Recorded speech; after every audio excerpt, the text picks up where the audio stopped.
Thunderbolts wraps up Phase 5 of the MCU, so let's rank all 6 movies. At number 6, I have The Marvels, which I gave a 2.5 out of 5, and I think that is generous. The Marvels had great characters. I love Captain Marvel.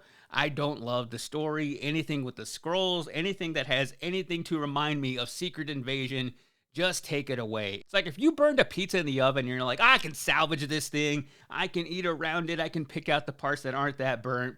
You're not saving that thing. That is a burnt pizza. Don't take any piece from that and try to build out some new creation. That is what I felt what they did with the Marvels. I have that one bottom of the barrel at number 6. I won't even rewatch that one. At number 5, I have Captain America Brave New World. I do not like the direction that they are going in with Sam Wilson. He just doesn't feel like a hero to me. He's still over here like, oh, I'll never be Steve Rogers. I'm not Captain America. Dude, just do you. You've already been battling this since the TV show on Disney Plus. Just be you. And that final fight scene with Red Hulk is probably one of the worst final boss fights in a third act in the MCU.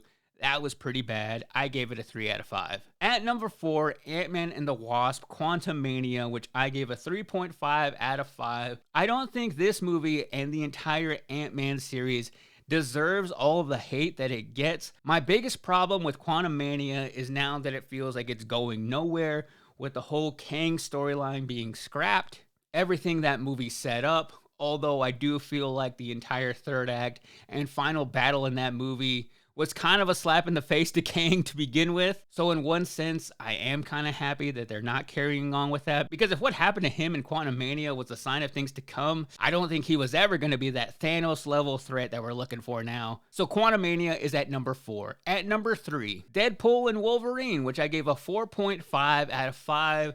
This movie was a lot of fun, maybe a little bit too fun at times, because I don't know how much rewatchability is gonna come from Deadpool and Wolverine now that you know all the gags, now that you know all the cameos. That was a big part of the excitement leading into this movie. So maybe that is a little bit burned at this point, but it was a big moment for the MCU. We got Channing Tatum back as Cyclops, hopefully not the last we see of him, and overall really brought that, okay, MCU is not dead energy back in 2024. And even though right now I'm kind of cashed out on Ryan Reynolds, I would still take another Deadpool and Wolverine. At number 2, that's where I'm putting Thunderbolts. We're rebuilding the team, rebuilding the MCU. Great action, great acting, great directing, just a really solid and fun movie that's inspiring. But at number 1, I have Guardians of the Galaxy Volume 3, which I gave a rare 5 out of 5 back in 2023. This movie almost doesn't even fit into the MCU. Guardians 1 through 3 is not only one of the best trilogies in the MCU, it is one of the best trilogies in all of film. What James Gunn did with the evolution of all these characters from 1 to 3 was so inspiring. I have never thought in my life that I would cry over a raccoon, but I shed tears during Guardians of the Galaxy Volume 3. It was so heart-wrenching and powerful and colorful and vibrant, and really closed the chapter perfectly on the Guardians. The only bad thing about Guardians 3 is that was James Gunn saying goodbye to the MCU, and now he's jumped ship for the other guys in DC. So no more Guardians movies. So that is my ranking of Phase 5 in the MCU. We also have Ironheart coming out in June, but now I want to predict Phase 6, because we have 4 movies announced so far. Fantastic Four, which is coming out on July 25th. Avengers Doomsday, which is coming out on May 1st, 2026. Then we have Spider-Man Brand New Day coming out on July 31st, 2026. And Avengers Secret Wars coming out on May 7th, 2027. I gotta keep myself alive until 2027. MCU has really kept me living, because I can't leave this earth without seeing Secret Wars. So 4 movies in Phase 6. None of them have come out yet, but these are my predictions of what is going to be the best in the MCU. At number 4, I'm going with Fantastic Four First Steps. I love the fact that this movie is set in the 1960s, because so far there hasn't been a great Fantastic Four movie. Don't come at me with the 2000s Fantastic Four. You're just nostalgic for those movies. They're not great movies. Fun for the time, but they're nowhere near on the level of what Marvel was putting out at that time. It's not X-Men. It's not Spider-Man. Chill out. Fantastic Four just doesn't have their defining cast yet. And I think this cast could be it. At number 3, I'm going to say Avengers Doomsday. I think it's going to be great, but I don't think the Russo brothers are going to put all the chips on the table in Doomsday.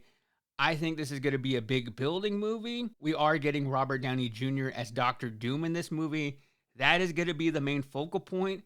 But as far as what is going to be building, I think that is coming later. So I think Fantastic Four is going to set up a lot of big things, and we're going to get some of those in Doomsday. But what we really want, what's going to blow our minds, is coming later. So I have Doomsday at number 3. At number 2, I have Spider-Man Brand New Day. Tom Holland will become the first actor to get a 4th Spider-Man movie. And I have major bias, of course. I have Spider-Man tattooed on my arm, for crying out loud. But I didn't put it at number 1, mainly because I'm not ready to say goodbye to Tom Holland as Spider-Man. And this movie, it just has to be what is going to close out his character, because I'm surprised that we're even getting to a 4th film. No Way Home ended with me getting my heart broken.